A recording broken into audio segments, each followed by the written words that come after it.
ये कहानी है अमन की। अमन बिहार के मुजफ्फरपुर का रहने वाला था और पटना में रहकर लॉ की पढ़ाई कर रहा था। एक बार वो अपने घर मुजफ्फरपुर आया हुआ था और वापस पटना जाने के लिए रात में ट्रेन में चढ़ा। ये रूट काफ़ी छोटा था, मुश्किल से सिर्फ 2 घंटे का रास्ता था। रात के ठीक 10 बजे ट्रेन स्टेशन से निकली। अमन ने आराम से अपने ईयरफोन लगाए, फ़ोन निकाला और गाने सुनने लगा। सब कुछ एकदम नॉर्मल चल रहा था, कम से कम तब तक जब तक रात के 10:40 नहीं हुए थे। तभी ट्रेन एक छोटे से स्टेशन पर रुकी, हाजीपुर जंक्शन। ये एक प्लांट स्टॉप था। अमन ने टाइम पास के लिए खिड़की से बाहर देखा। प्लेटफार्म पर कुछ लोग उतर रहे थे और कुछ लोग चढ़ रहे थे। तभी उसकी नज़र प्लेटफार्म के एकदम आखिरी छोर पर पड़ी, जहां रोशनी बहुत कम थी। वहां एक औरत अकेली खड़ी थी, सफ़ेद साड़ी, खुले बाल, और वो सीधे ट्रेन की तरफ देख रही थी। ध्यान से देखने पर लगा कि वो सीधे अमन की ही खिड़की की तरफ घूर रही थी। अमन ने थोड़ा असहज महसूस किया और अपनी नज़रें हटा ली और सोचा कि कोई पैसेंजर होगी। ट्रेन आगे बढ़ी तो अमन वापस अपने फ़ोन में लग गया, पर तभी अचानक उसे अपने पास कुछ अजीब सा महसूस हुआ। उसने देखा उसकी बगल वाली सीट पर, जो अभी तक पूरी तरह खाली थी, कोई आकर बैठ गया है। उसने जैसे ही घूमकर बगल में देखा, उसका दिल एक पल के लिए मानो थम सा गया हो। ये वही औरत थी, वही सफ़ेद साड़ी, वही खुले बाल, लेकिन उसका चेहरा बिल्कुल सामने की तरफ था। अमन ने खुद को समझाया कि शायद हाजीपुर से ही ट्रेन में चढ़ी होगी, कोई यात्री ही है। उसने खुद को नॉर्मल रखने की कोशिश की, पर कुछ बहुत अजीब था। वो औरत बिल्कुल भी हिलडुल नहीं रही थी। ट्रेन रफ्तार पकड़ रही थी, पूरा डिब्बा हिल रहा था, लेकिन वो औरत मानो पत्थर की मूर्ति बन चुकी थी। रात के करीब 11 बज चुके थे।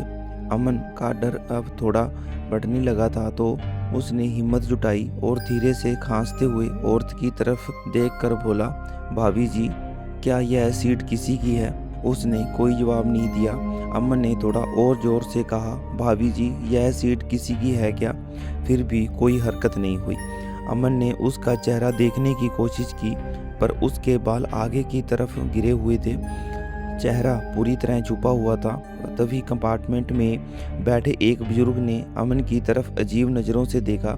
ये बुजुर्ग राधे श्याम जी, जो मधुबनी से पटना जा रहे थे और जिन्होंने बाद में पुलिस को अपना बयान भी दिया था। उन्होंने बताया था कि उस वक्त डिब्बे में उस लड़के के बगल में कोई नहीं बैठा था। वो बिल्कुल अकेला था, लेकिन वो खाली सीट की तरफ देखकर अजीब हरकतें कर रहा था।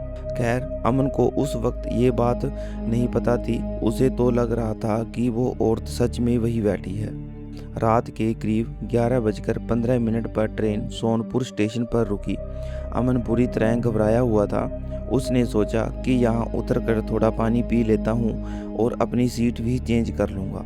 वो जैसे ही अपनी सीट से उठकर खड़ा हुआ, उस औरत ने पहली बार कोई हरकत की।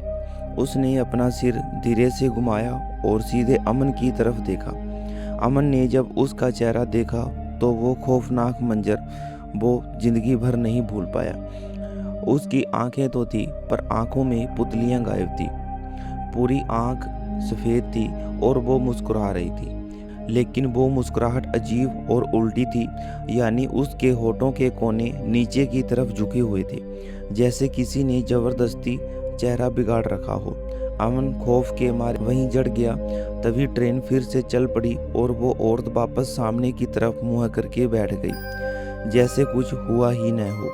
अमन ने डर के मारे कांपते हुए पूरे कंपार्टमेंट में नज़र दौड़ाई। वहाँ कुल 8-10 लोग बैठे थे। तभी उसकी नज़र सामने वाली सीट पर बैठे करीब 20 साल के एक लड़के पर पड़ी। वो लड़का लगातार अमन की तरफ ही देख रहा था और उसके चेहरे पर डर साफ दिखाई दे रहा था। अमन उसके पास गया और धीरे से बोला, यार, उस सीट पर उस लड़के ने, जिसका नाम रोहन था, तुरंत अमन का हाथ कस कर पकड़ लिया और फुसफुसाते हुए बोला, मुझे पता है भाई, मैं आधे घंटे से ये सब देख रहा हूँ, लेकिन यार, बाकी किसी को दिखाई क्यों नहीं दे रही? अमन ने हैरान होकर पूछा, क्या मतलब? रोहन ने कहा, मैंने अभी सामने वाली आंटी से पूछा था कि क्या उस सीट पर कोई बैठा है, तो उन्होंने कहा कि नहीं, वो सीट तो पूरी तरह खाली है। ये सुनकर दोनों की रीढ़ में एक ठंडी सी हिरन दौड़ गई। अब रात के 11:35 हो चुके थे और ट्रेन एक टनल में घुस चुकी थी। बिहार के उस रूट पर एक पुरानी टनल है जो करीब 1.5 किलोमीटर लंबी है और जिसमें पूरे 2 मिनट तक घोर अंधेरा रहता है। जैसे ही ट्रेन टनल के अंदर गई, कंपार्टमेंट की सारी लाइटें अचानक बंद हो गई। हर तरफ ऐसा काला अंधेरा छा गया कि कुछ भी दिखाई नहीं दे रहा था। लोग घबराकर चिल्लाने लगे, कोई फ़ोन की टॉर्च जलाने लगा। अमन ने भी अपने फ़ोन की टॉर्च ऑन की और सीधे अपनी सीट की तरफ रोशनी मारी, लेकिन वो औरत वहाँ नहीं थी। अमन ने डरते डरते टॉर्च को पूरे डिब्बे में घुमाया तो देखा कि वो औरत डिब्बे के दरवाजे के पास खड़ी थी और उसकी सफ़ेद आंखें अब भी अमन पर टिकी हुई थी। तभी अचानक लाइटें वापस आ गई और वो औरत पल झपकते ही गायब हो गई। टनल से बाहर आने के बाद अमन और रोहन दोनों एक साथ बैठ गए। रोहन ने कहा, यार ये कोई नॉर्मल बात नहीं है, चलो ट्रेन कंडक्टर को बुलाते हैं। अमन ने पूछा, पर उसे बोलेंगे क्या? क्या वो हमारी बात मानेगा? रोहन चुप हो गया। फिर अमन के दिमाग में एक आइडिया आया। उसने कहा, एक काम कर, उस खाली सीट की फ़ोटो ले। रोहन ने अपना फ़ोन निकाला और उस सीट की तरफ कैमरा करके फ़ोटो खींच ली। जब दोनों ने गैलरी में जाकर वो फ़ोटो देखी तो उनके रोंगटे खड़े हो गए। फ़ोटो में सीट तो बिल्कुल खाली थी, लेकिन सीट के ठीक ऊपर डिब्बे की छत पर एक धुंधला सा साया दिख रहा था, जैसे कोई इंसान वहाँ उल्टा चिपका हुआ हो। रात के 11:50 हो रहे थे और ट्रेन पटना के काफ़ी करीब पहुँच चुकी थी। अमन ने रोहन को ढांढस बंधाया कि बस 10 मिनट की बात है, स्टेशन आते ही हम उतर जाएंगे। तभी रोहन ने कांपते हाथों से अमन का हाथ पकड़ा और बेहद डरी हुई आवाज़ में बोला, अमन, वो वापस आ गई। अमन ने देखा तो वो औरत उसी सीट पर वापस बैठी थी, लेकिन इस बार वो अमन को नहीं बल्कि सीधे रोहन को घूर रही थी। रोहन का चेहरा डर के मारे एकदम सफ़ेद पड़ गया। उसने कांपती आवाज़ में कहा, यार अमन, वो मेरी तरफ देख रही है। यार अमन, वो मेरी तरफ क्यों देख रही है? अमन ने कहा, रोहन, तू उसकी तरफ मत देख, बस मेरी आंखों में देखता रह। रोहन ने अमन की तरफ देखने की कोशिश की, पर उसकी आंखें मानो किसी अदृश्य ताकत से बार बार उस सीट की तरफ खींची जा रही थी। रोहन बुदबुदाया, वो अपनी सीट से उठ रही है। अमन ने चिल्लाकर कहा, मत देख रोहन। रोहन बोला, वो हमारी तरफ चल रही है। अमन ने फिर कहा, रोहन मत देख यार। तभी रोहन की आखिरी आवाज़ निकली, वो मेरे बिल्कुल पास आ रही है। और उसकी आवाज़ अचानक बंद हो गई। अमन ने देखा तो रोहन की आंखें बंद हो चुकी थी। वो खौफ के मारे वही बेहोश हो चुका था। ठीक रात के 12 बजे ट्रेन पटना जंक्शन पर पहुंची। प्लेटफार्म आते ही कंपार्टमेंट में रोशनी और लोगों का शोर बढ़ गया। यात्री अपना सामान उठाने लगे। अमन ने तुरंत रोहन को हिलाकर जगाया। रोहन ने आंखें खोली। वो थोड़ा कंफ्यूज लग रहा था और बोला, क्या हुआ? मैं कहाँ था?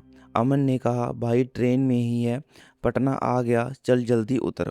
दोनों अपना सामान लेकर प्लेटफार्म पर उतर गए। प्लेटफार्म पर आकर रोहन ने राहत की सांस ली और पलटकर पूछा, यार वो औरत कहाँ गई?